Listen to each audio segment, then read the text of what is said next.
mengenai kata satu. Bahwa Bapa Yahweh itu adalah satu. Dan dia yang diutus dari surga yang bernama Yosua adalah juga satu.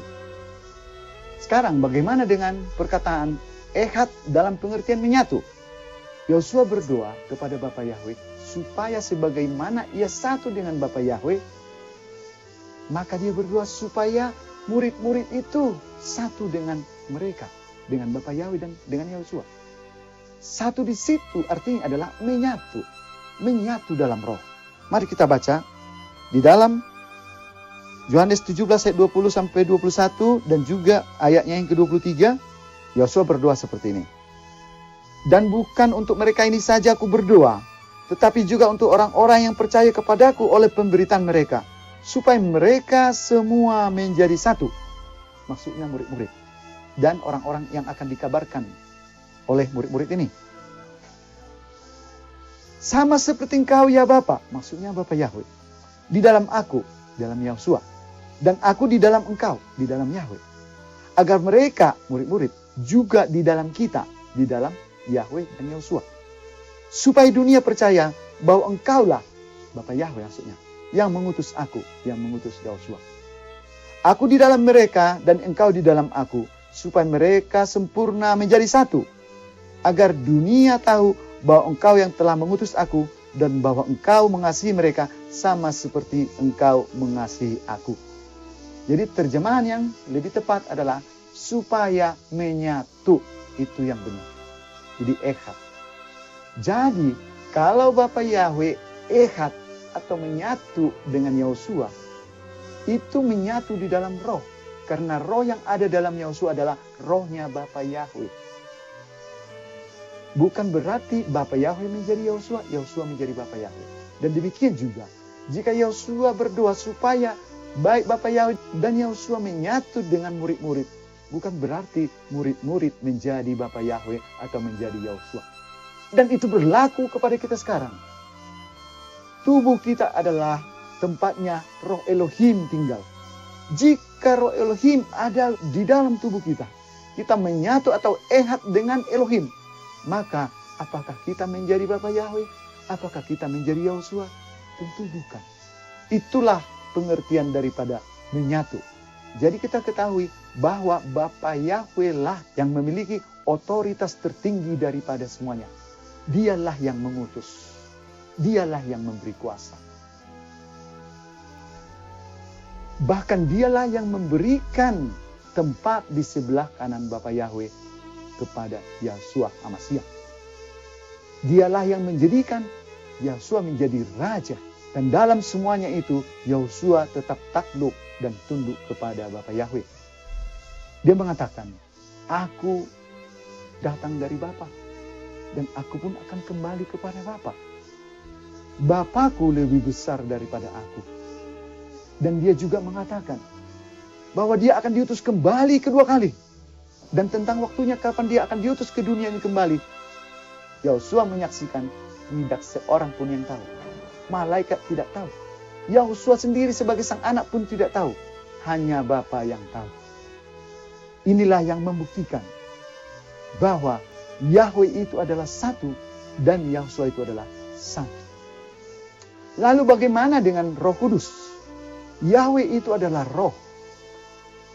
Dan seperti api, satu sumber api bisa menyalakan banyak lilin. Demikian juga roh Bapa Yahweh bisa dibagikan kepada siapapun yang dikehendakinya. Supaya roh itu bekerja di dalam diri orang itu untuk melakukan kehendak Bapa Yahweh. Yosua menjanjikan penghibur yang akan mengajar langsung di hati murid-muridnya. Pertanyaannya, kepada siapakah Yosua meminta roh itu? Jawabnya adalah, Yosua meminta roh penghibur itu atau roh kudus itu kepada Bapa Yahweh. Dalam Yohanes 14 ayat 16 ada perbedaan terjemahan. Mari kita lihat. Kitab Lai menulis seperti ini.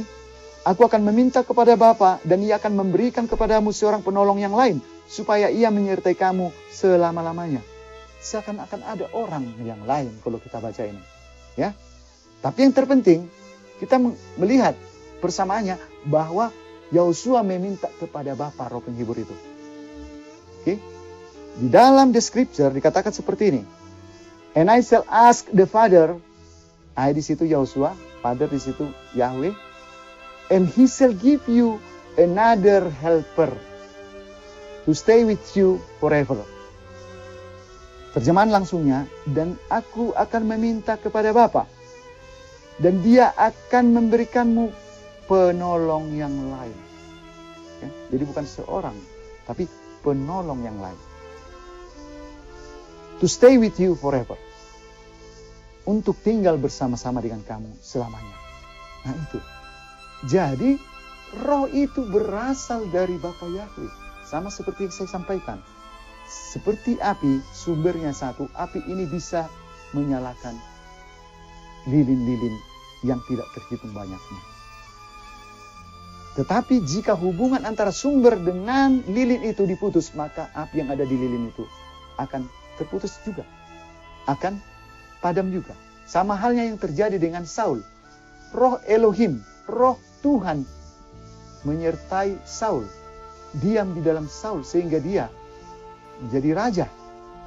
Dia mempunyai hikmat, memimpin sebagai raja. Tetapi ketika Saul berdosa, roh Tuhan atau roh Elohim diangkat dari diri Saul. Dan Saul menjadi seperti orang gila. Sama halnya dengan kita. Apabila kita tidak melekat kepada pokok anggur itu, yaitu Yahusua Mashiach yang menghubungkan kita dengan Bapa Yahweh, maka kita akan kering. Jadi Roh Kudus itu adalah roh Bapa Yahweh yang diberikan kepada manusia melalui Yahusua Mashiach. Jadi tidak usah dibuat doktrin-doktrin yang membingungkan. Ini, the scripture ini jelas mengajarkan siapa Bapa, siapa Anak, dan apa itu Roh Kudus. Tetapi apa yang menjadi pelajaran bagi kita, ini adalah merupakan tanda-tanda akhir zaman, di mana terjadi kekacauan. Sama seperti datangnya air bah. Matius 24 ayat 37. Sebab sebagaimana halnya pada zaman Nuh, demikian pula halnya kelak pada kedatangan Anak Manusia. Jadi pada zaman Nuh banyak orang tidak mengenal Elohim. Ya. Bagaimana dengan zaman kita sekarang? Apakah kita sudah mengenal atau masih belum mengenal atau masih dalam pengertian yang abu-abu? Namun saudaraku, yang perlu kita ketahui adalah bahwa untuk memiliki hidup kekal itu, kita perlu mengenal siapa Bapa, siapa Anak. Dan kita perlu menerima dalam diri kita roh penghibur yang dijanjikan itu untuk menyertai kita, untuk mengerti firman Tuhan, untuk dimampukan melakukan kehendak Bapa di sorga. Apakah mengenal Bapa dan Anak ini perlu? Apakah itu benar menjadi syarat untuk memiliki hidup kekal? Mari kita lihat Yohanes 17 ayat 3 dalam the scriptures. And this is the everlasting life, that they should know you. Dan inilah hidup kekal itu, bahwa mereka seharusnya mengenal Engkau. Mereka ini siapa? Murid-murid dan kita manusia seluruhnya. Mengenal Engkau. Engkau itu siapa? Bapa Yahweh. The only true Elohim. Satu-satunya Elohim yang benar. And, dan ada di sini dan. And Yahusua Messiah, whom you have sent. Dan Yahusua Mesias yang Engkau utus. Yahusua Mesias yang Bapa Yahweh utus. Jadi di sini kita harus mengenal Bapa yang mengutus dan Yahusua yang diutus. Itulah hidup kekal itu. Ya, di dalam bahasa Indonesia inilah hidup yang kekal itu, yaitu bahwa mereka mengenal Engkau satu-satunya Elohim yang benar dan mengenal Yahusua Mesias yang telah Engkau utus.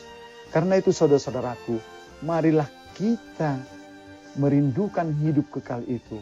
Dimulai dengan basic, yaitu pengenalan kita terhadap Bapa dan Anak. Dan penerimaan kita kepada roh Bapa Yahweh yang diutus melalui Yahusua untuk tinggal di dalam diri kita. Bapa Yahweh melalui Yahusua Mesias menyertai kita semuanya, memberkati kita semuanya sekarang sampai selama-lamanya. Amin.